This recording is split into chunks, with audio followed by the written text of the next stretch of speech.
Alan Riel was just outside of the base camp's perimeter in the central highlands of Vietnam when he heard the dog bark.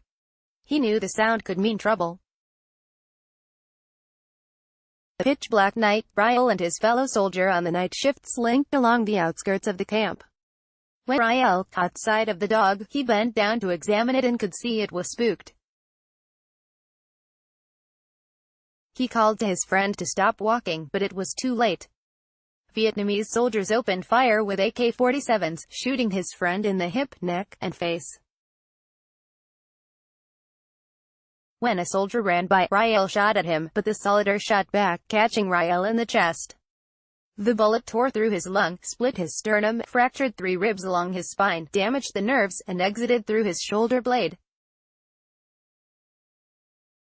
Riel thought it was the end. But the rest of his group put him on a stretcher and got him airlifted out to the base camp hospital. He spent the next 45 days in a hospital recovering. When he returned home after receiving an honorable discharge, he was awarded a Purple Heart for his service to his country, the same country where Riel is now banned from voting. For the past 10 years, Riel, a 72-year-old Sarasota County resident, hasn't been able to cast a ballot. He is one of the roughly 1.5 million Floridians who lost their right to vote because, in 2008, he was convicted of a felony for growing marijuana for his personal use in his home. He completed his sentence of 18 months of probation, but in Florida, that doesn't matter. A felony conviction here means you have lost the right to vote permanently. There are thousands of veterans like Riel in Florida who have served their country but cannot vote. I love my country. I'll do anything for my country.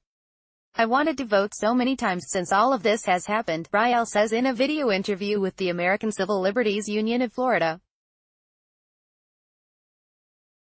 When a person has paid their debt, they should forgive them and let them go on and be productive citizens. Veterans have defended the right to vote around the world. We need to defend it here in Florida as well. Florida is one of only 4 states where a felony conviction means permanently losing the right to vote. In 19 other states, felons regain their voting rights after completing their sentences. In 2 states, people convicted of a crime never lose their right to vote, while in 14, you can vote again as soon as you're out of prison.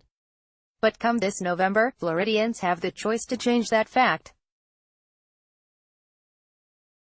Amendment 4, the Voting Restoration Amendment, would automatically restore the right to vote for people with prior felony convictions, except those convicted of murder or a felony sexual offense when they finish their sentences. Riel's story is a particularly stark illustration of the inherent unfairness of Florida's law, which was passed as an outright white supremacist measure after the Civil War to prevent black people from voting. The Purple Heart and the bullet wounds weren't the only things Riel brought back from Vietnam. 8 years after returning home, in 1976, he was diagnosed with post-traumatic stress disorder. He had problems sleeping, and when he could sleep, he was plagued by nightmares. The chronic pain from his wounds were a constant reminder he had lived through a brutal attack, and watched his friend die in front of him. Back then, doctors gave him Valium like it was candy, Riel says, but no matter how much he took, it didn't help. Finally, I just cold turkeyed them and I never went back, he says. I was doing illegal marijuana to be able to survive. It would calm me down and keep the PTSD from manifesting itself as much. Then, 10 years ago, Riel's daughter was in a serious car accident.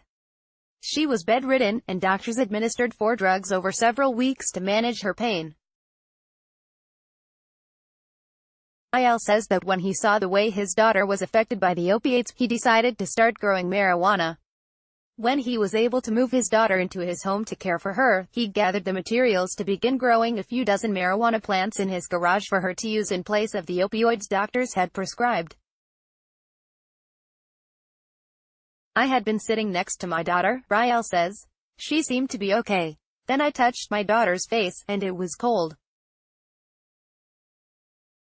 The paramedics got there, and they found out she was brain dead. The coroner said the combination of the 4 medications, oxycodone, alprazolam, Xanax, carisoprodol, and meprobamate, became toxic to his daughter and slowed her heart to the point she stopped breathing. The paramedics smelled the marijuana that I was growing.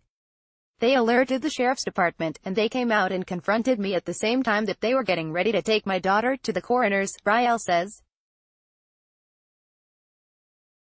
He was charged with felony cultivation of cannabis without intent to sell. He was found guilty and sentenced to 18 months probation. Though Brielle completed his probation and paid hundreds of dollars in court fees for his crime, he'll never be able to cast a ballot unless Floridians restore voting rights to felons this November. He's not the only veteran facing that dilemma. Clarence Office, who is now 61, joined the Army when he was 18 and spent 3 years on active duty in Germany. Like many veterans, when he returned home to Miami-Dade County, Office began having mental health problems. He had a lot of emotional issues going on, a lot of depression, Office says. When people are depressed or have issues going on in their life, they have a tendency to try to cover up what's going on by using substances, and that's what I did. I did a bunch of drugs and some petty hustling out on the streets. It's been nearly 10 years since Office, who now works for the Department of Veterans Affairs, has completed his last prison sentence, but he's never been able to regain the rights he lost from his felony conviction. This law should be burned up. It's backwards, Office says. I can keep working for my country and I can pay my taxes, but I can't vote. I think anybody who served their time and did everything that was stipulated, probation, parole, should be able to vote.